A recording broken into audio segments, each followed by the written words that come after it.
My name is Sizwe, and I'm from the University of Zululand. I'm a master's student there. I'm wrapping up my master's currently. So, my involvement in this collaboration between my university, University of Zululand, the University of the Western Cape, and the University of York in the UK, so there's a collaboration between these three institutions. The aim is to build laboratories in both these South African institutions, a nuclear detector laboratory in the Western Cape and in UNIZULU. So we went to the UK just a few weeks ago, I think 3 weeks, to get training on detectors.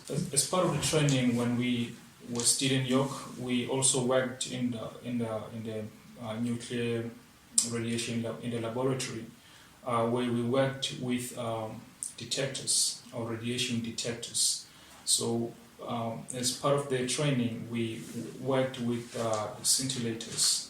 One of those scintillators we worked with was what they call the cesium iodide scintillator.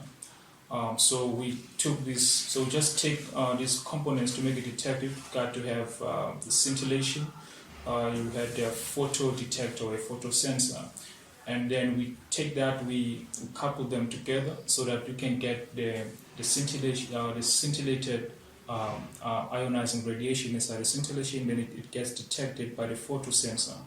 So to get a signal from that, then we had to have a high voltage power supply, and then connect that to the oscilloscope, or you connect it to the what you call the analog to digital converter, so which converts analog signal into digital signal, and then you get the spectrum, which gives you the information about the ionizing radiation. So it was important that we get a training on that, because the laboratories that will be built as part of this collaboration in South Africa, they are radiation or detector laboratories. Yeah. Yes, so these laboratories, the one that will be built in the University of Zululand, so it's maybe one might wonder what is the benefit, of or what is even the significance of having these laboratories. What the work that will be done there, what we must know is that there's what we call background radiation. So there's radiation all over the place.